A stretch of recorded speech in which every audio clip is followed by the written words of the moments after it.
आपकी जन्म पत्रिका का पहला भाव सबसे ज्यादा इम्पोर्टेंट। जैसे भी किसी भी राज्य को, सरकार को चलाने के लिए, किसी देश की गवर्नमेंट चलाने के लिए, किसी भी राजतंत्र को चलाने के लिए व्यक्ति से ज्यादा वो सिंहासन, वो पोस्ट सबसे ज्यादा पावरफुल होती है। ताकत इंसान में नहीं, उसके पद में होती है। ये हम सभी जानते हैं। परमात्मा करे हम में से कोई एक अगर मुख्यमंत्री बन जाए तो सभी मान लेंगे कि अरे वाह, ये तो बहुत शक्तिशाली हो गया।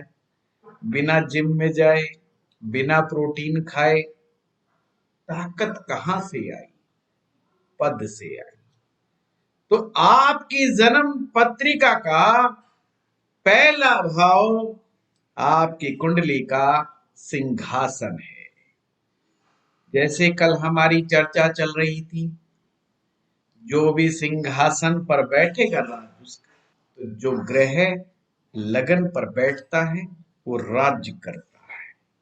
किस्मत की बात कि अगर राजा अच्छा है, राजा चरित्रवान है, राजा नेक है, राजा दयालु है, तो जनता के लिए अच्छा है। अगर राजा निरंकुश, राजा क्रूर है, राजा पापी है, राजा तामसिक है, तो जनता परेशान। ऐसे ही आपकी जन्म पत्री में होता है। अब जिंदगी में एक सूत्र को और समझना। एक सूत्र है, एक मार्ग है शक्ति का, और एक मार्ग है शांति का। शक्ति से धन आता है, वैभव आता है। इस संसार में प्रत्येक सुख सुविधा की चीजें धन के द्वारा आती है। शांति से प्रेम उपजता है, जीवन आनंदमय होता है। तो दो मार्ग हैं। अब हमें समझना ये होगा, पाप ग्रह शक्ति देते हैं। पाप ग्रह व्यक्ति को शक्ति देते हैं और शुभ ग्रह इंसान को शांति देते हैं। यानी कि जो शुभ ग्रह है वो अगर धन देते हैं तो केवल इतना कि जिससे उसका और उसके कुटुंब का पेट भर जाए, कि मैं भी भूखा ना रहूं और साथ भी भूखा ना जाए, कि मेरे घर पर आने वाला मेहमान भी भूखा ना जाए और मेरा परिवार भी भूखा ना सोए। इतनी शक्ति आपके शुभ ग्रह देते ही हैं। और अगर अशुभ ग्रह आपकी कुंडली में शक्तिशाली हैं तो हो सकता है कि मानसिक शांति जीवन में ना हो, परंतु धन आपके प्रचुर मात्रा में होगा। तो सूत्र लिखने वाला क्या बना? पापग्रह शक्ति देते हैं पर शांति नहीं, शुभ ग्रह शांति देते हैं परंतु शक्ति नहीं। और जो शक्तियां आपको शुभ ग्रह के द्वारा प्राप्त होती हैं वो हमेशा शुभ कार्यों में ही लगती है, और अशुभ ग्रह जो आपको ताकत देते हैं वो बुरे कार्य को करवाने में सक्षम होते हैं। देखिए, लॉजिक को समझना ज्योतिष में बहुत इंपॉर्टेंट है। सूत्रों को रट्टा मारने से कुछ नहीं होगा।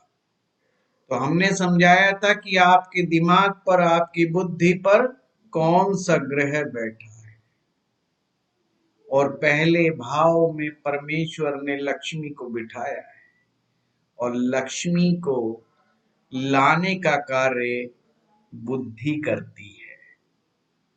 और बुद्धि का संबंध कौन से ग्रह से है?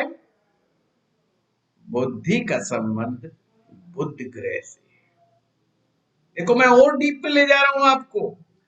बुद्धि का संबंध बुध ग्रह से है और बुद्धि ही मां लक्ष्मी का प्रवेश द्वार है। क्या आप जानते हैं उत्तर दिशा, नॉर्थ डायरेक्शन, आपके घर की उत्तर दिशा से ही लक्ष्मी का प्रवेश होता है और उत्तर डायरेक्शन के जो स्वामी ग्रह हैं वो बुध है। देखा वास्तु और ज्योतिष कैसे आपस में गुथे हुए हैं। लॉजिक समझे आप? बुद्धि के द्वारा ही आप लक्ष्मी को प्रकट कर सकते हैं। क्या बुद्धिहीन व्यक्ति धन कमाएगा? बुद्धि से युक्त व्यक्ति ही धन को क्रिएट करता है, जिन्हें हम बोलते हैं वेल्थ क्रिएटर। बिना बुद्धि के पॉसिबल नहीं, संभावना ही नहीं। वो लक्ष्मी को प्रकट करते हैं, अपने जीवन के दरवाजों को खोल देते हैं लक्ष्मी के प्रवेश के लिए। तो जिंदगी में कितनी लक्ष्मी आप कमाओगे ये डिसाइड आपका लगन करेगा। तो अब एक चीज क्लियर हो गई कि लग्नेश ताकतवर होना चाहिए, लग्नेश शुभ होना चाहिए। क्या बताया सूत्र? लग्नेश ताकतवर होना चाहिए, लग्नेश शुभ होना चाहिए। देखो आप आर्ट ऑफ प्रेडिक्शन में हो। अब हम सीख रहे हैं कि किसी व्यक्ति की कुंडली देखकर आप कैसे जज करेंगे, कैसे प्रेडिक्ट करेंगे कि आदमी जिंदगी में राइज करेगा कि नहीं, लक्ष्मी की कृपा इस पर बरसेगी कि नहीं। क्लियर बात? हाँ ना करते रहा करो, इससे मुझे भी लगता है इंटरनेट का कनेक्शन सही चल रहा है नहीं? फोटो लगी रहेगी है, जी सर, लगेगा मैं ही बोल रहा हूँ। बिल्कुल सही है जी सर। सर, जी सर। हाँ, सूत्र जरूर समझ में आना चाहिए और ये सूत्र जिंदगी के गहराइयों से मिले हुए सूत्र हैं, किताबी नहीं, ये जीवन के अनुभव के सूत्र हैं। अगर आप इन्हें जीवन में, किसी भी व्यक्ति के जीवन में अप्लाई करके देखिएगा, एकदम सही मिलेंगे। तो आइए अब हम चर्चा किस पे करेंगे? लगन को ताकत कैसे मिलती है, शुभता कैसे मिलती है, पिछली क्लास में क्लियर किया था। हो गया आसान कितना? लगन का स्वामी केंद्र में शक्तिशाली हो गया, लगन का स्वामी त्रिकोण में शुभ हो गया। शुभ होने का मतलब क्या? लक्ष्मी सहज आएगी, सरल आएगी। केंद्र में होने का मतलब मशक्कत करवाएगी, भाग दौड़ कराएगी, पर आएगी। कितनी आएगी? जितना ग्रह स्ट्रॉन्ग होगा। और स्ट्रॉन्ग ग्रह को स्ट्रॉन्ग कौन बनाता है? राशि। ग्रह को स्ट्रॉन्ग कौन बनाता है? राशि। कैसे पता लगाते हैं कि ये ग्रह उच्च का हो गया कि नीच का हो गया? तो मानो कि नहीं मानो? बात ठीक है कि नहीं? तो एक सूत्र नया हाथ लग गया ना आपको कि राशि ग्रह को शक्ति प्रदान करती है। राशि ग्रह को शक्ति प्रदान करती है या शक्ति छीन लेती है, यही तो बात है। मंगल ग्रह मकर राशि में उच्च के हो जाते हैं, तो मकर राशि ने मंगल को शक्तिशाली बना दिया। वहीं पर कर्क राशि मंगल की ताकत को छीन लेती है, कमजोर बना दिया। देखो साहब, एक तरीका है कि रट्टा मारो, मंगल कर्क में नीच का, उच्च का, फलाना। पर किसी ने, आपको लॉजिक तो समझ में आना चाहिए कि ग्रह को, ताकत को बढ़ाना और घटाना ये राशि के हाथ में है। और राशि क्या होती है? राशियां क्या है? राशियां वो ताकत है, वो रिकॉर्डर है जो आपके पास्ट कर्मा को रिकॉर्ड किए हुए बैठी है। पिछले जन्मों के कर्मों को रिकॉर्डिंग इन 12 राशियों के माध्यम से होती है। जीवन के किस पक्ष में आपने अच्छा किया या बुरा किया, वो राशियों में रिकॉर्डेड हो गया। और जिस क्षण आप इस संसार में आते हैं, वो क्षण प्री डिसाइडेड है। आप इस संसार में उसी क्षण आएंगे जिस क्षण ग्रहों की स्थिति इस प्रकार से बनी होगी जैसा आपका कार्मिक बंधन बताता है। ये सहज घटना है, ये बड़ी अद्भुत घटना है। इस जीवन में मनुष्य होना आपके सौभाग्य की परम घटना है। जीवन को ऐसे ही जीना है जैसे केवल एक ही मिला है, इसी को जीना है और ढंग से जीना है। यहीं पर कुंडली आपके लिए वर्क करेगी। कुंडली को समझना बहुत जरूरी इसीलिए है। आपको देखना है 12 राशियों में किसका रिकॉर्डर खराब हो गया। जो राशि आपके ग्रह को कमजोर कर दे, उसी राशि में नेगेटिव कर्म रिकॉर्ड। जैसे वृश्चिक राशि में चंद्रमा नीच का हो गया, तो वृश्चिक राशि ने चंद्रमा से रिलेटेड पाप कर्मा को रिकॉर्ड किया हुआ था, इसलिए चंद्रमा नीच का हुआ जब आप उत्पन्न हुए। समझ रहे बात को? ये कार्मिक है सारा। दूसरी सबसे बड़ी समस्या, प्रश्न उठता है, क्या जिस व्यक्ति का लगन का स्वामी दूसरे में जाएगा, तीसरे में जाएगा, छठे में जाएगा, 8वें में जाएगा, 11वें में जाएगा, 12वें में जाएगा, क्या वो धन नहीं पाएगा? निश्चित रूप से पाएगा, पर किस प्रकार से पाएगा और किन परिस्थितियों में पाएगा, ये बहुत इंपॉर्टेंट है। कुल मिलाकर के चाहे 2 में जाए, चाहे 3 में जाए, चाहे 6 में जाए, चाहे 8 में जाए, चाहे 12 में जाए, मैक्सिमम चांस है उसको बार बार जिंदगी में यू टर्न लेना पड़ सकता है, बड़ी मशक्कत करनी पड़ सकती है। बड़ी मशक्कत के साथ उसको लक्ष्मी आएगी और एक लेवल सेट हो जाएगा। उसकी गेजिंग हो जाएगी कि तुझे बस इससे ऊपर उठना ही नहीं है, तो इससे ऊपर जा ही नहीं सकता। गेजिंग सेट हो गई उसकी। गेज बड़ा है या गेज छोटा है, इसीलिए कुंडली को देखा जाता है।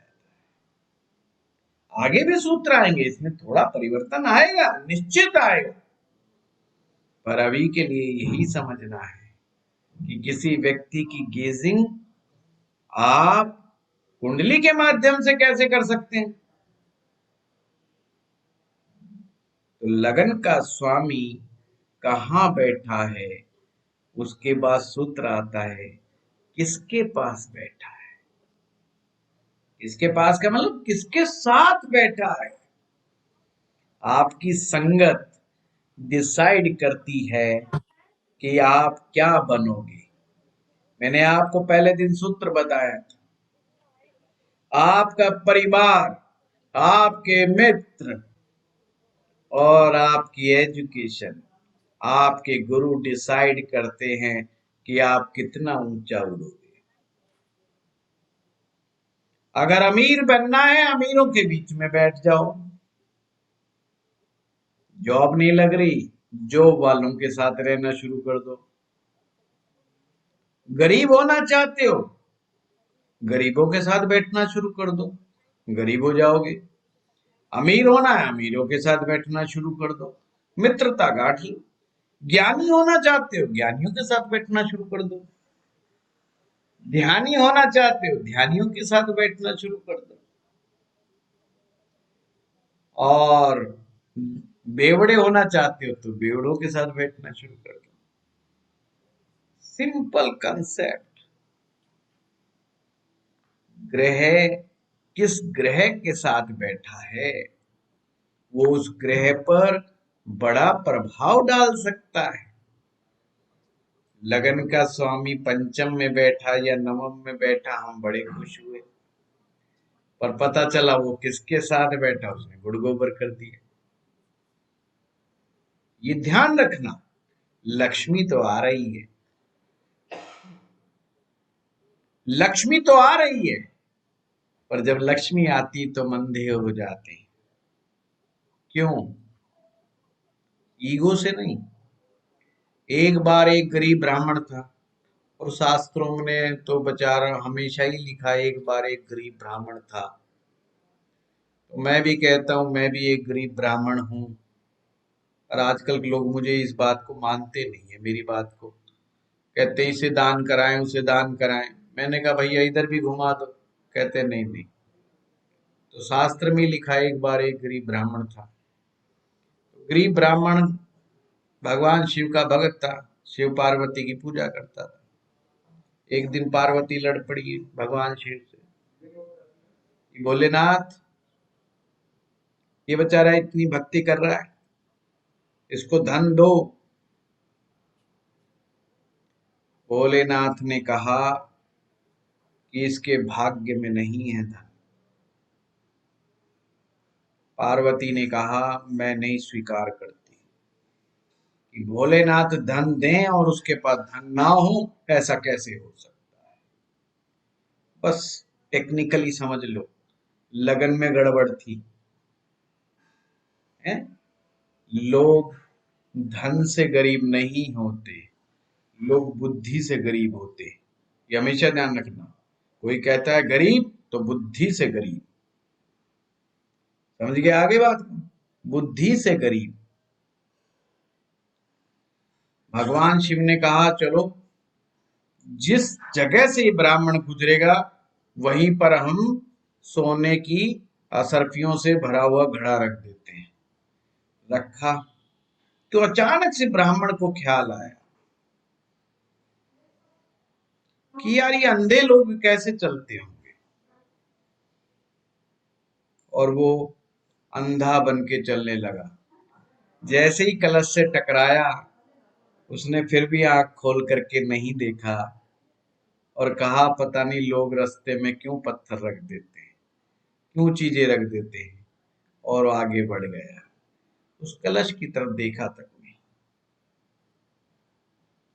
ऐसे ही हमारी जिंदगी में अवसर होते हैं, मौके होते हैं, चांस होते हैं, जो आपकी कुंडली के नवम भाव से आते हैं। नवम भाव आपको चांस देता है, मौका देता है, जिसे आप इंग्लिश में अपॉर्चुनिटी बोलते हैं। और अपॉर्चुनिटी को ग्रैप्स करने की ताकत लगन के पास होती है। लगन के पास ही विजन होता है। अगर आपका विजन कमजोर है तो आप आने वाली अपॉर्चुनिटी को ग्रैप्स नहीं कर पाओगे। आपके सामने आ भी गया मौका, कंफ्यूज हो जाओगे, लूं कि ना लूं इस मौके को, मैं पाऊं कि ना पाऊं। बड़ा इंपॉर्टेंट है, झट से मौके को पकड़ लेना, समझ लेना ये मौका क्या कह रहा है। तो भाग्य तो लगन के अधीन है, भाग्य लगन के अधीन है। भाग्य क्या करेगा जब लगन ही पिटेगा। सूत्र समझ में आ रहा है? भाग्य क्या करेगा जब लगन ही पिटेगा, लगन यानी बुद्धि। हमारे एक पार्टी विशेष के भी राजकुमार हैं, बहुत भाग्यशाली है, अति उत्तम भाग्यशाली है, पर मौका नहीं पहचान पाते, अवसर नहीं पहचान पाते, कब कहाँ क्यों और कैसे बोलना है, किस अवसर को पकड़ना है और किसको छोड़ना है, नहीं समझ पाते। लगन की कमजोरियां। आपको मालूम है राजकुमार का लग्नेश नीच राशि में बैठा है। आप हैरान हो जाएंगे कि देखिए अद्भुतता, जन्म पत्री की अद्भुतता। और आपके देश के प्रधानमंत्री का लगन लगन पर ही बैठा है, लग्नेश लगन पर ही बैठा है। सत्ता का दरवाजा सिंहासन पर बैठा हुआ है। सत्ता का जहां द्वार खुलता है सिंहासन सामने है और बंदा वहीं बैठा हुआ है। समझ रहे हो बात को? देखो कुंडली की अद्भुतता। ऐसे ही आपको पहचानना है। राज्यों कहीं ऊपर से नहीं आते, कुंडली में ही लिखा हुआ है। जो ज्योतिषी राज्यों को पहचान गया पकड़ गया, जो पकड़ गया निकल गया। और हम अक्सर इस चीज को नहीं पहचान। ध्यान रखें, कोई भी राजयोग बिना लग्नेश की ताकत के सफल नहीं होता, चाहे व्यक्ति की कुंडली में कितने ही राजयोग क्यों ना हो। और अक्सर जब हम राजयोग देखते हैं तो इस बात को भूल जाते हैं। इसलिए कई बार आपको ऐसे लोग आएंगे जिंदगी में जो कहेंगे देखना देखना मेरे पंच महापुरुष राजयोग बन रहा है, मेरा गज केसरी योग बन रहा है, मेरा मंगल उच्च का है, मेरा शनि उच्च का है, अब तो रोचक योग बन गया, अब तो मालव्य योग बन गया। पर फिर पंडित जी के ऊपर चढ़ जाएंगे, कहाँ है पैसा, बताओ मुझे कहाँ है पैसा, है अमिताभ वाले डायलॉग मारेंगे, हैं कहाँ है पैसा मेरी कुंडली में, है। और पंडित जी को समझ में नहीं आएगा कौन से बैंक अकाउंट में पैसा है। एक्चुअली में वो बेचारा कहता है हाँ हाँ राजयोग तो है, फिर वो कहेगा बताओ कब होगा। वो बेचारा डर जाएगा यार कब होगा। वो कहता है यहाँ से पिंड छुड़वाओ, और 6 महीने बाद आ रहा है, बस आ रहा है तो यहाँ से पिंड छुड़वाओ। एक्चुअली में बताना पड़ेगा कि राजयोग भंग हो गया, राजयोग तो बना ही नहीं। कुछ दिन पहले ही मेरे पास एक ने टेलीफोनिकली कंसल्टेशन ली, उसकी कुंडली में 3 ग्रह उच्च के थे। मुझे कहता है बताओ जी पहला क्वेश्चन यही है कि कितने राजयोग है, मैंने कहा एक भी नहीं। वो बात नेगेटिव नेगेटिव चलती गई, वो बेचारा परेशान हो गया, शाम को फोन करके कहता है मैं तो डिप्रेशन में आ गया। मैंने कहा क्यों, क्या बात? जिसने बताया था उन्होंने कहा बहुत ऊंचे स्तर के ज्योतिषी हैं। मैं तो आज तक इसी बात से खुश था कि बहुत राजयोग बने हुए हैं, पर आपने तो मुझे बहुत ज्यादा लो फील करा दिया और मैं बहुत गुस्से में हूं और आपसे नाराज हूं। मैं बड़ा खुश था कुंडली देख देख के, आज पहली बार कुंडली की वजह से टेंशन में आ गया। मैंने कहा ठीक है मेरे भाई, अब क्या कर सकता हूँ, जो सत्य है सत्य बता दिया तेरे को। मैंने कहा तू 36 साल का तो हो गया, फलाना ग्रह इतने साल में एक्टिवेट होता है, फलाना ग्रह इतने साल में एक्टिवेट होता है। राजयोग में तू बता दे तू क्या कर रहा है आजकल। तू कंपनी का अभी तक सीईओ नहीं बना, तू कंपनी का एमडी तक नहीं बना, तू राजयोग लिए घूम रहा है, तू नौकरी के चक्कर में भागा फिर रहा है, राजयोग लिए घूम रहा है क्या तू? राजयोग का मतलब राजा होना है, राजयोग का मतलब नौकरी नहीं है। लोग नहीं समझ पाते, नौकरियों में कहाँ राजयोग है। कुछ पदों को छोड़ दो, जैसे राष्ट्रपति का होना, गवर्नर का होना, और ये नौकरियां नहीं है, ये पद हैं, ये ध्यान रखना, ये राजयोग वाले पद हैं। चीफ सेक्रेटरी होना, राजा के साथ रहना, ये बड़े ऊंचे लेवल के पद हैं, पर इन्हें भी पूर्ण राजयोग नहीं माना गया। जो सत्ता चलाते हैं वही राजयोगी है। जो सत्ता चलाते हैं, जो सत्ता के भागीदार हैं, वो राजयोगी। अगर सत्ताधारियों के साथ आपके संबंध है, इस योग को कहा जाता है राजयोग संबंध। तो भी राजयोग नहीं कहा गया। राजयोग दुर्लभ होते हैं, और हमारे यहाँ पर रेवड़ियों की तरह राज्यों को बांट दिए जाते हैं। कोई भी ज्योतिषी होगा, ओ तेरा तो फलाना ग्रह उच्च का हो गया। फिर ज्योतिषी जब टेंशन में आता है, जब 3 ग्रह नीच के हो जाते हैं, बंदा राजा की तरफ होता है। और इतना पैसा, 3 ग्रह नीच के, मुझे तो एक ही नीच का ग्रह परेशान कर रहा है, इसके तो पट्टे के 3-3 है। ये कैसे हो गया? कुंडली गलत है, ज्योतिष गलत है। दिल्ली के मुख्यमंत्री के भी 2 ग्रह नीच के। फिर कहते हैं ज्योतिष बोगस साइंस है, इसका कोई लेना देना नहीं, तीर तुक्का है। ये तीर तुक्का नहीं है, हमने इसे पढ़ा ही ढंग से नहीं, और पढ़ लिया तो समझा नहीं, और समझ लिया तो जीवन में उतारा नहीं। मेरी कोई प्रेडिक्शन बेशक गलत गई हो, आज तक कभी भी कोई बड़ा मिनिस्टर मेरे हाथ लग गया, एक प्रेडिक्शन गलत नहीं जाने दी, एक प्रेडिक्शन। मेरे आसपास के लोग पॉलिटिकल आदमी है, पॉलिटिकल पंडित है। पॉलिटिकल पंडित, मैं पॉलिटिकल आदमी नहीं, और ना किसी पार्टी विशेष से संबंध रखता। बट हाँ, कुंडली के अंदर पॉलिटिक्स कैसे देखते हैं, इसके सूत्र मेरे पक्के हैं। समझे बात को? तो अक्सर इसी वजह से नेता लोग मेरे पास आते हैं, फर्क यही है और कुछ नहीं, क्योंकि मुझे राजयोग देखना आता है। बाकी जगहों से वो निराश हो जाते हैं, हताश हो जाते हैं। मैं सही बता देता हूँ भाई, एमएलए भी नहीं बनेगा, कल से लोगों को चाय पिलाना भी बंद कर दियो, अपने दुकान देख कोई ना कोई।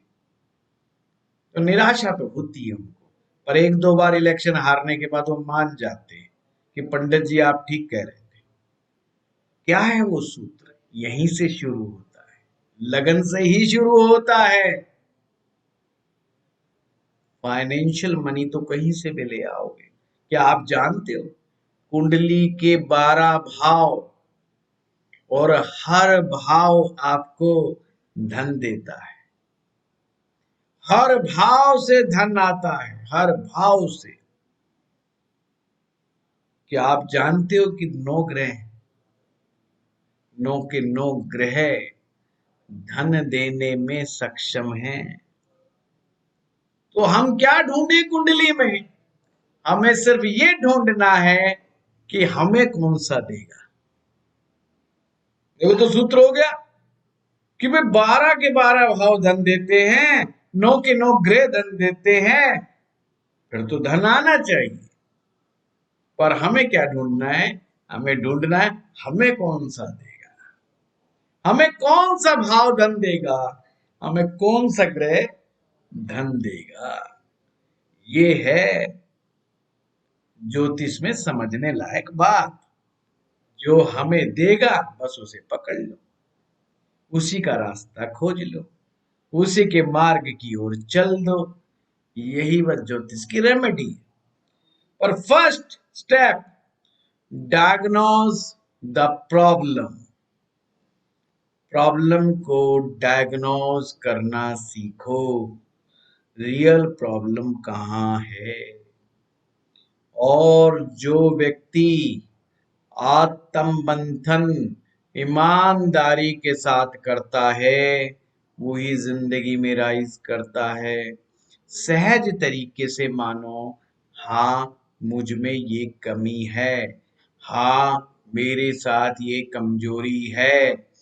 एक उम्र के बाद हम अपने करैक्टर की कमजोरियों को, व्यवहार की कमजोरियों को स्वीकार नहीं करते, और कहते हैं हम जैसे हैं द बेस्ट है।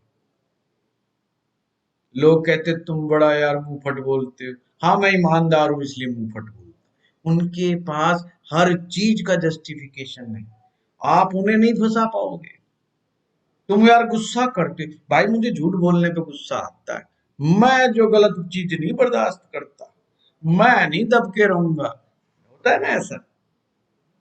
स्वीकार नहीं करेंगे कि गुस्सा आता है। भाई मैं क्या करूं, सामने वाला है ही बेवकूफ आदमी टकरा गया, मैं क्या करूं भाई, गुस्सा तो आएगा ही आएगा।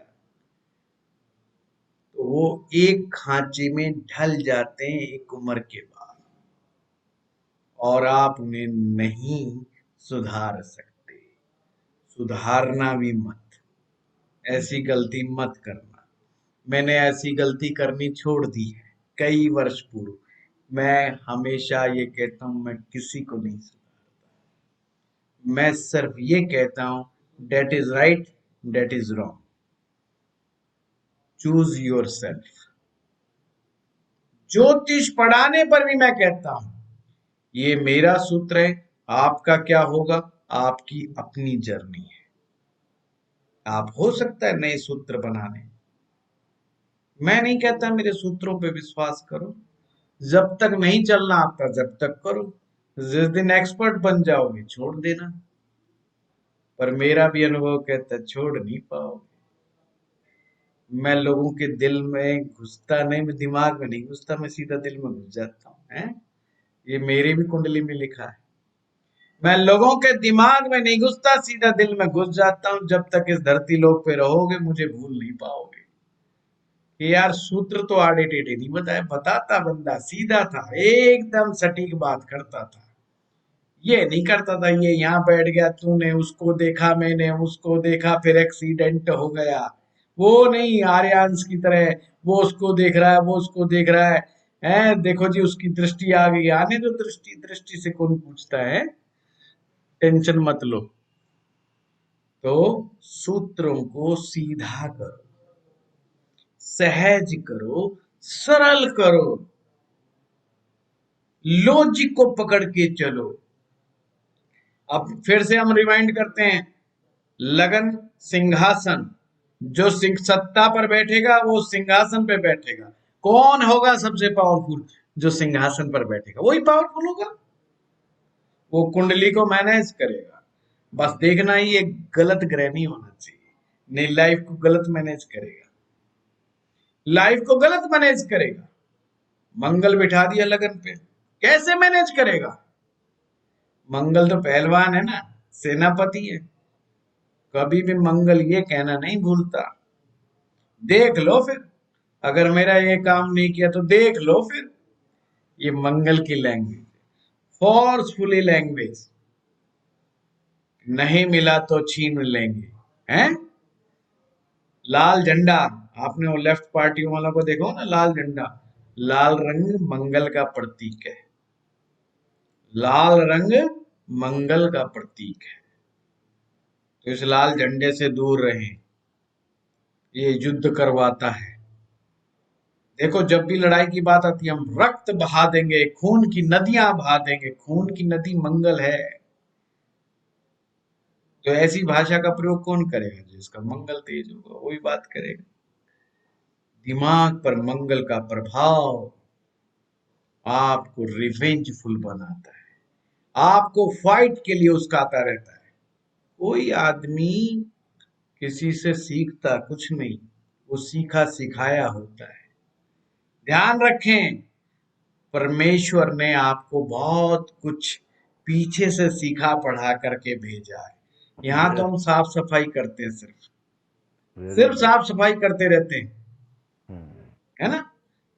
जैसे हम लोग कहते हैं ना, भाई हमारे देश के प्रधानमंत्री जो है बड़े ओजस्वी और तेजस्वी हैं, इसलिए वो चुनाव जब लड़ते हैं तो बिल्कुल ऐसे लड़ते हैं जैसे हमारे हरियाणा में कहते हैं ना, भाई कपड़े उतार के अब फिर आ जा भाई मैदान में, देखते हैं कौन है। फिर वो भूल जाते हैं कि वो प्रधानमंत्री हैं कि मुख्यमंत्री हैं। चाहे फिर वो चुनाव गली का हो, चाहे मोहल्ले का हो, चाहे राज्य का हो, चाहे सरकार का हो, चाहे वो कोई सा चुनाव हो, उनके लिए चुनाव का मतलब है जीतना। ये सेनापति की सोच होती है, एक सेनापति के लिए हर युद्ध इंपॉर्टेंट है। चाहे युद्ध छोटा है चाहे युद्ध बड़ा है। लोग इसको क्रिटिसाइज करते हैं, पर अगर आप एस्ट्रोलॉजी के दृष्टिकोण से देखेंगे तो आप मोदी से प्यार करने लग जाएंगे। यस। क्यों प्यार करेंगे? क्योंकि मंगल पेट्रियोटिज्म है, मंगल देशभक्ति देता है आपको। जिनका भी लगन पर मंगल बैठा है या किसी भी कारण से मंगल का प्रभाव लगन पर है या लग्नेश के साथ मंगल बैठा है, उनके अंदर देशभक्ति कूट कूट करके भरी हुई मिलेगी आपको। ये मैं बता देता हूँ। चाहे वो आड़े टेढ़े रास्तों से होकर के गुजरे, देश के प्रति हाईली इमोशनल होता है वो व्यक्ति, हाईली इमोशनल होता है। तो यही वजह है वो देश के प्रति हाईली इमोशनल जोन में चले जाते हैं और अपने चेहरे के हाव भाव को चाह करके भी छिपा नहीं पाते। और समय से पहले किसी चीज की घोषणा कर देना, समय से पहले किसी को डरा देना, समय से पहले किसी को धमका देना, ये मंगल के ही गुण है। सेनापति कहता ना, खबरदार अगर हमारी तरफ आंख उठा करके देखा तो खून की नदियां बहा देंगे, हम बहुत बहादुर हैं। ये एक सेनापति की लैंग्वेज होती है। और राजा जब भी बुलाता है, राजा जब भी बुलाता है, सेनापति से कहता है कि हम युद्ध कर के लिए तैयार हैं, वो एक ही बात कहता है, जी तैयार है। सेना बड़ी है दुश्मन की, बोला फिर भी तैयार है। डरता नहीं है, डरता नहीं है, उसमें भय नहीं होता, मरने और मारने से नहीं डरता। पहले राजपूतों में एक कहावत थी कि जो राजपूत 36 साल के बाद जीवित है, इसका मतलब इसने युद्ध नहीं लड़े, युद्ध में कमजोर है। राजपूताना शान कमजोर है। समझ रहे हो बात को? कि जी के करना ही क्या, युद्ध में जीतना जरूरी है। ये मार्शल कौम के वाक्य होते हैं। जो जितनी भी मार्शल कौम्स हैं वो डरती नहीं, न मरने से न मारने से। तो आपको देखना पड़ेगा, एक व्यक्ति किसी कारणवश मरता या मारता है और एक व्यक्ति बिना मतलब लोगों को मारता है। दोनों में अंतर है, दोनों में बहुत बड़ा अंतर है। एक व्यक्ति निर्दोष लोगों की जाने लेता है और एक व्यक्ति किसी स्पेसिफिक रीजन से कुछ करता है। दोनों में अंतर है। जब मंगल को समझोगे तो इसको भी समझ जाओगे। पर हमारा विषय मंगल नहीं है आज का, हमारा विषय लगन है। तो लगन लक्ष्मी है और आपकी सबकी लक्ष्मी आपकी बुद्धि है।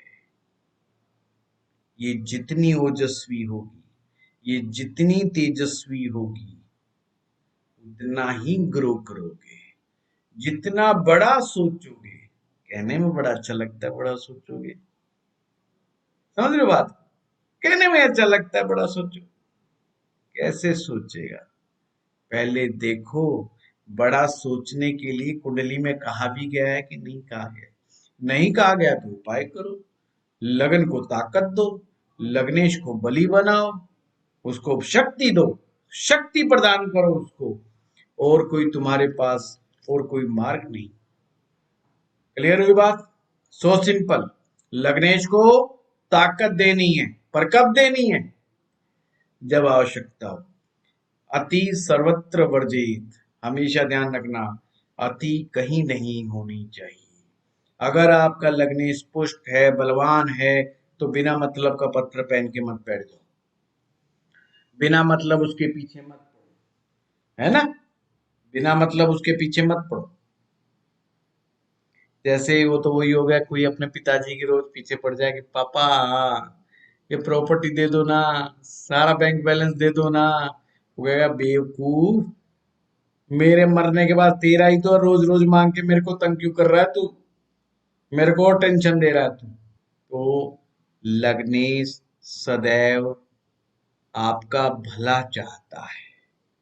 लग्नेश सदैव हितकारी, वो तुम्हारा हित चाहता है। अगर किसी कारण अहित हो रहा है, उस प्रॉब्लम को डायग्नोज करो कि मेरे लग्नेश को कौन सी ऐसी ताकत है जो काम नहीं करने दे रही। उस प्रॉब्लम को समाप्त करो, ऊंचा उठना शुरू हो जाओगे। क्लियर बात? बहुत इजी बताया मैंने। आज लक्ष्मी जी पर ही सीमित रहेंगे। मैंने बताया बुद्धि केवल बुद्धि ना हो, उसकी शुद्धि होनी चाहिए। और बुद्धि की शुद्धि कैसे होती है? सत्संग से। बुद्धि की शुद्धि कैसे होती है? सत्संग से। सत्संग का मतलब क्या है? वो बाबा जी वाला सत्संग नहीं, सत्य का संग ही सत्संग है। अर्थात सत्य का खोजी हो जाओ, सत्य को प्राप्त करो। और सत्य कोई ऐसी चीज नहीं है, बस राइट और रॉन्ग चीज है कि राइट क्या है और रॉन्ग क्या है, मॉरली ये चीज ठीक है या नहीं है, बस वही सत्य है। आपको कोई ऐसा नहीं कि ब्रह्मा जी उतरेंगे और कहेंगे ये सत्य वाक्य और वही सत्य। सत्य की खोज नहीं, साधु संत गुरु जो आपको ज्ञान देते हैं, और जो ज्ञान आपको आपकी आत्मा को महसूस कराए यही सत्य है, वही सत्संग है। दूसरा तरीका बुद्धि को शुद्ध करने का। कोई कहता मैं सत्संग में यकीन नहीं रखता, मत रखे। मेडिटेशन बुद्धि को शुद्ध करने का बेहतरीन टूल जो है वो मेडिटेशन है। अगर आप नित्य नित्य मेडिटेशन करते जाएं, एक समय ऐसा आएगा आपका ब्रेन ऐसे ऐसे केमिकल रिलीज करेगा कि आपकी बुद्धि की इम्प्योरिटीज समाप्त हो जाएंगी। इसीलिए एक साधु जो ध्यानस्थ होता है, जो ध्यानी होता है, एक समय पर आने के बाद बड़ी बड़ी यूनिवर्सिटी खड़ी कर देता है, बड़े बड़े कॉलेज स्थापित कर देता है, बड़े बड़े हॉस्पिटल्स बना देता है। समझे बात को? मदन मोहन मालवीय को कौन नहीं जानता? मदन मोहन मालवीय बनारस में निकल पड़े कि मैं हिंदू यूनिवर्सिटी बना रहा हूं, सबसे दान लूंगा। सबसे दान लिया उसने, हैदराबाद पहुंच गया दान लेने के लिए नवाब के पास। नवाब बोला दान तो दे दूंगा, पर ये शब्द ठीक नहीं है हिंदू यूनिवर्सिटी, कुछ और सोच। बोला नहीं, शब्द तो यही रहेगा, और दान भी तुझसे लूंगा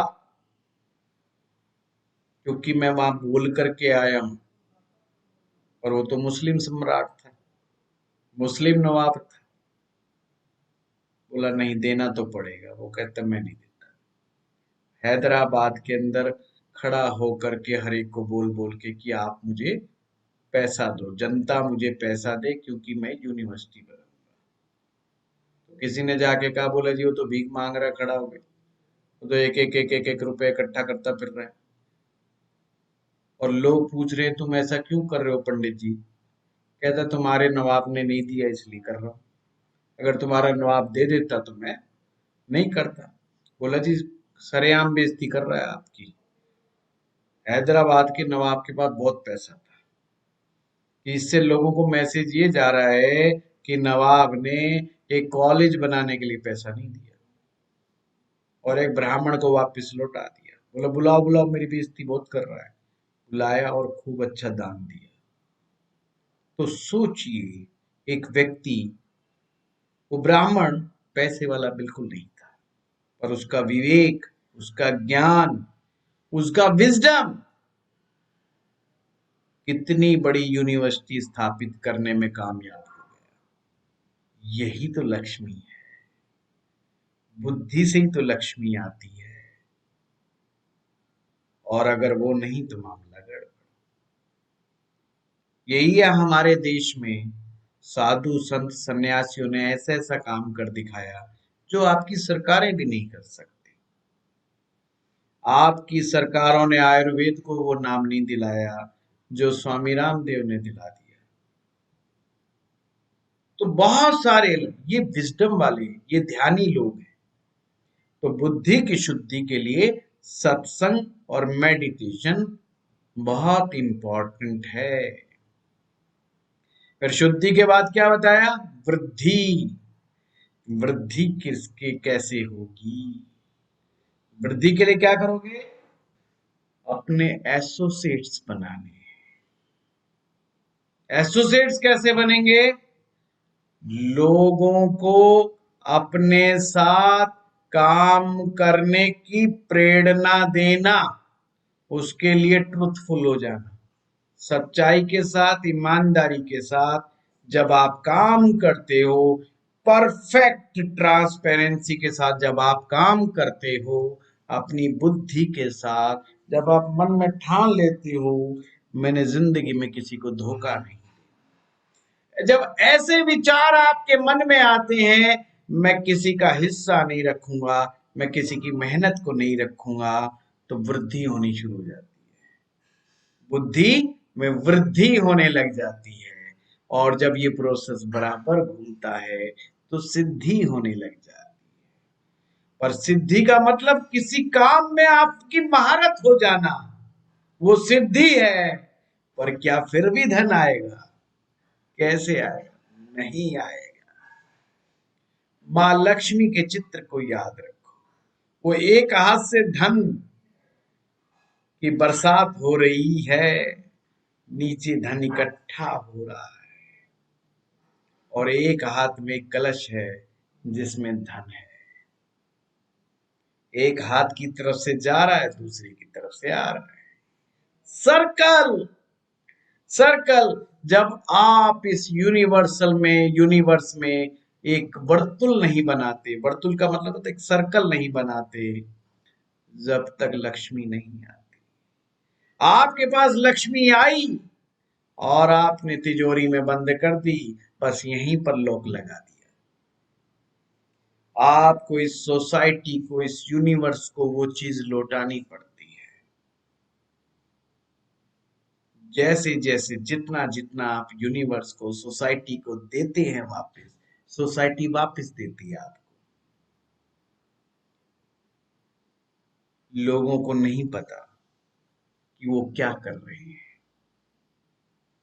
जब उनसे पूछो आप किसके साथ व्यापार करते हैं, वो पार्टनर्स का नाम बताते हैं। आपको पता है आपका ग्राहक कौन है? हम जितने भी क्लास में हैं, सभी का ग्राहक कौन है? हम सभी बिकाऊ हैं। हमें ग्राहक की आवश्यकता है। जिस दिन हमें ग्राहक मिलने बंद, हमारी दुकान बंद। पर कुछ लोग कहेंगे हमारी तो नौकरी है, नौकरी भी बंद। ग्राहक नहीं तो नौकरी नहीं। अभी लॉकडाउन में देखा था ना, कईयों की नौकरी गई। क्यों गई? ग्राहक नहीं था। ग्राहक कौन होता है? सोसाइटी का हर इंसान आपका ग्राहक है। हर व्यक्ति आपका कस्टमर है। हर व्यक्ति आपका कस्टमर है। हमें अपने आप को लोगों के बीच में जाकर के बेचना होता है। जिसे बेचना आता है वो धन कमाता है। जिसे बेचना आता है वो धन कमाता है। और जो वापस उस सोसाइटी को लौटाता है, सोसाइटी दुगने तरीके से उसको लौटा देती है। ये जो चक्र है, ये वर्तुल है, इसे श्री जी का चक्र कहा जाता है। श्री चक्र साधना का सूत्र यही है, ये चक्र है संसार का। यानी कि दान देना, लोगों को लौटाना, लोगों की मदद करना धन के माध्यम से बहुत बहुत जरूरी है आपकी धन वृद्धि के लिए। हर व्यक्ति कहता भगवान दे तो सही, हम तो बहुत बड़े दिल वाले, देगा तो हम देंगे, शर्त लगा दी देगा तो देंगे। बस यहीं पर गलती कर जाते हैं। अपने उस सर्कल को पूरा नहीं कर पाते। आपकी औकात जितनी भी है उतना दान कीजिए। जब भी दान की बात आती है लोग कहते हैं हमारी तो औकात ही नहीं है, हमारे तो औकात ही नहीं है, बस यही गलती कर जाते हैं। जब आप ही मानते हैं कि आपकी औकात नहीं है तो फिर औकात आएगी कहां से। सिर्फ आप 10 रुपए से आरंभ करें, सिर्फ आप 100 रुपए से आरंभ करें, कुछ नहीं तो महीने के 30 रुपए निकाल के अलग रखिए। अगर आप में हिम्मत नहीं है, दान देने से कई लोगों की पल्स रेट बढ़ जाती है, पता है आपको, हार्ट की डिसीजेस बढ़ जाती है, कॉन्स्टिपेशंस हो जाती हैं, ये बड़ी भारी चक्कर है ये साइकोमेट्रिक चीजें बहुत हैं। तो उन्हें 1 रुपया रोज का दान करना चाहिए, 1 रुपया रोज। कई लोगों के हाथ से छूटता नहीं, तो उन्हें आदत डालना है नियम से, भाई 30 रुपए रखने अलग से, और रोज अपने जाना है जहां वो देना चाहे, गरीब को, मंदिर में, मस्जिद में, जहां भी, जहां उनको अच्छा लगे, और फिर हर महीना उसको बढ़ाते चले जाएं। सिंपल, 30 है फिर 60 रुपए पे जाएं, 60 से 120 पर जाएं। 6 महीने में आपकी देने की आदत बन जाएगी, और देने से हृदय खुलता है। और ये हृदय, अब हम जो कहावत में कहते हैं ना, हृदय बड़ा हो गया, ये सचमुच बड़ा हो जाता है। हृदय खुल गया, दिल के दरवाजे खुल गए, ये सचमुच खुल जाते हैं। किसी के आर्टरीज ब्लॉकेज देखी है आपने, देखी होगी, बस पकड़ लेना उसको। पहली रेमेडी, आर्टरीज क्यों ब्लॉकेज है, उसने अपने आप को ब्लॉक कर दिया, देता ही नहीं, आता आता देता नहीं है, आता आता देता नहीं है। कुछ मत कराओ, उसको बांटना सिखाओ।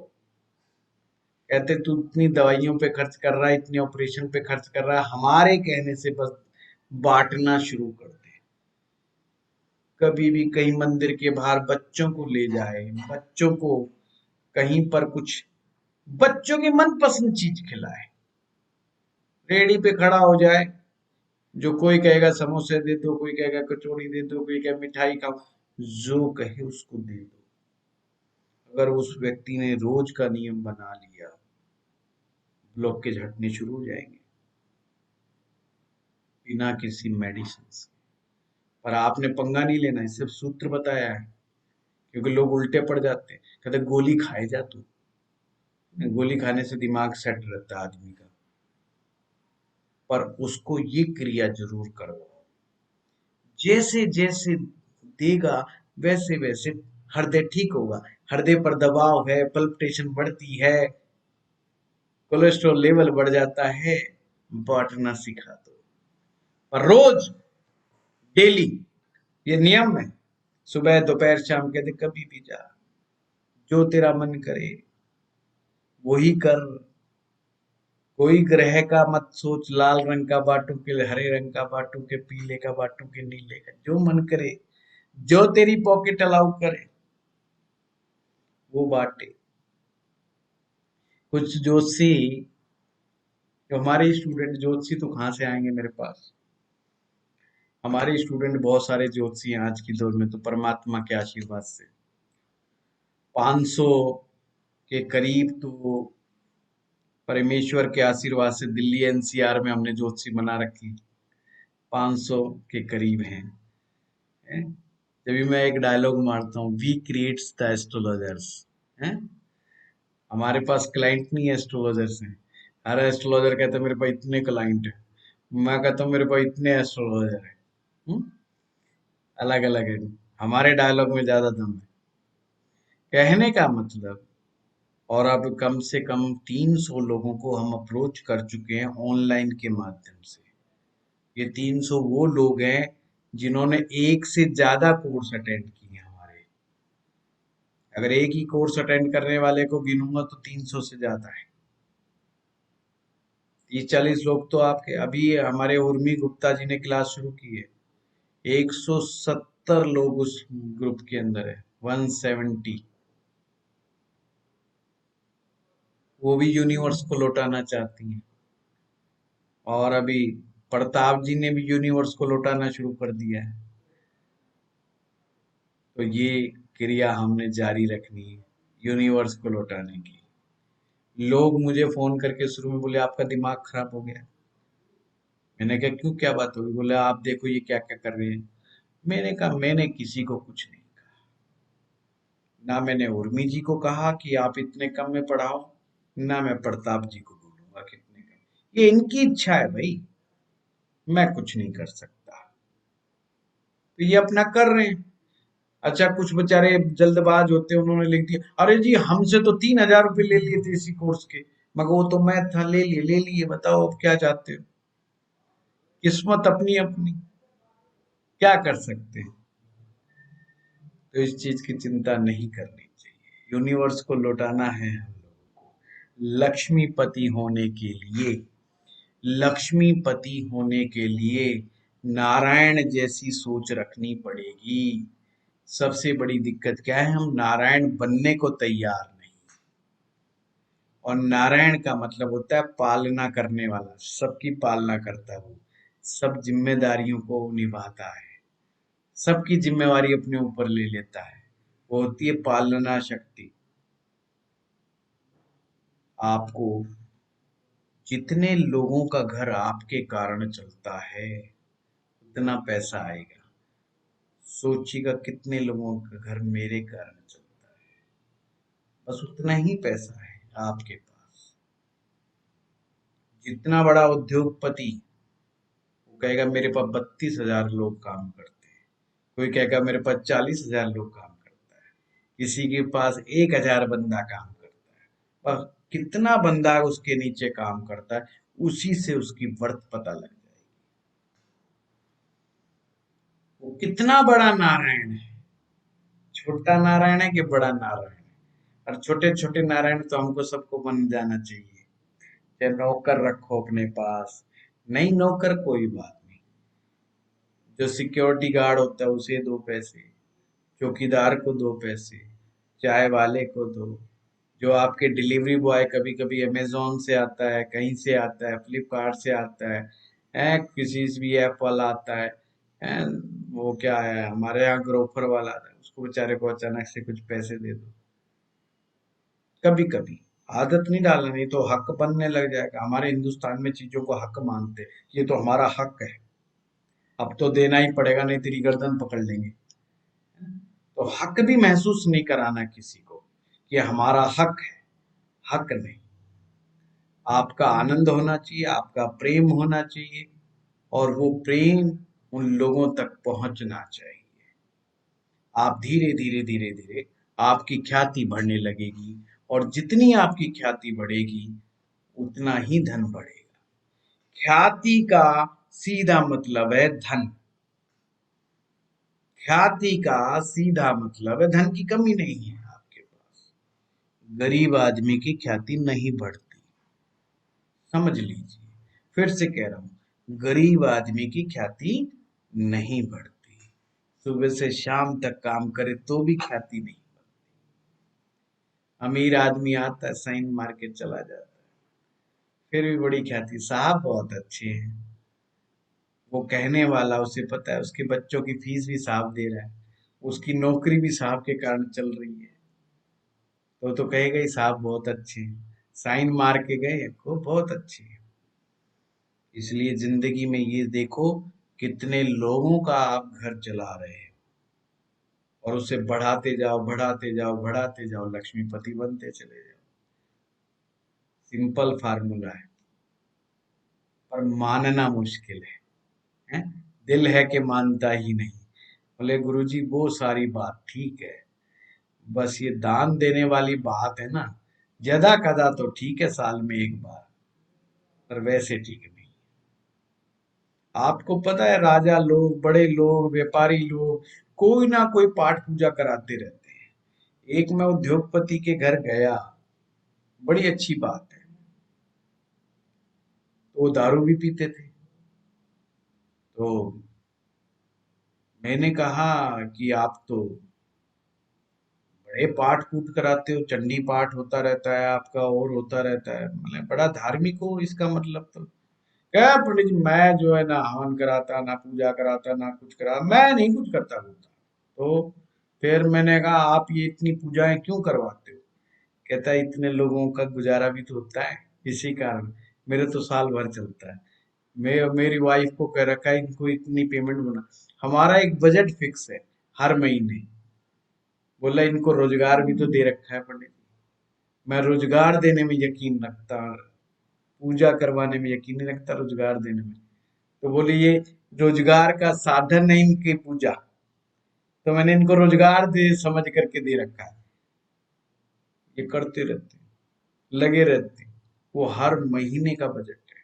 मुझे पहली बार पता लगा ये उद्योगपतियों के एक बजट होते हैं पाठ पूजा के लिए। बेशक ये सारा दिन 5 स्टार घूमते रहें, बाहर जाएं, कभी स्पेन घूमे, कभी ऑस्ट्रेलिया जाएं, कभी जर्मनी जाएं, का पीछे से चलता रहता है। वह ये नहीं कहता कि आप सब वो करो, यथाशक्ति दान होना चाहिए। शक्ति का कभी भी अतिक्रमण नहीं होना चाहिए, दान का भी अतिक्रमण नहीं होना चाहिए। अगर अपनी शक्ति से ज्यादा दान करोगे तो पाप है, ये पाप नहीं कमाना है। इसलिए मैंने कहा बिल्कुल नहीं करोगे तो भी दिक्कत, आवश्यकता से अधिक करोगे तो भी दिक्कत, तो भी लक्ष्मी भाग जाती है। आवश्यकता से अधिक करोगे तो लक्ष्मी जी नाराज हो जाती है। बैलेंस होके करोगे लक्ष्मी जी प्रसन्न हो जाती है। लक्ष्मी जी को नारायण क्यों पसंद है समझा करो कभी कभी। लक्ष्मी जी कहती है मैं नारायण के हृदय में रहती हूँ, क्यों पसंद है? नारायण शांत चित्त है, कभी उग्र नहीं होते, और समुद्र में सैया पर, शेषनाग की सैया पर लेटे हुए मंद मंद मुस्कुरा रहे हैं। लक्ष्मी जी जब भी बात करती हैं वो मुस्कुरा करके जवाब देते हैं। आपने सीरियल देखे होंगे, आप देखते नारायण मुस्कुरा करके जवाब देते हैं हमेशा। ऐसा ये नहीं कि उस डायरेक्टर की वजह से, नहीं नहीं नहीं, अगर आप पढ़ोगे इन शास्त्रों को तो कहीं आता ही नहीं कि नारायण जो है ऐसे हैं।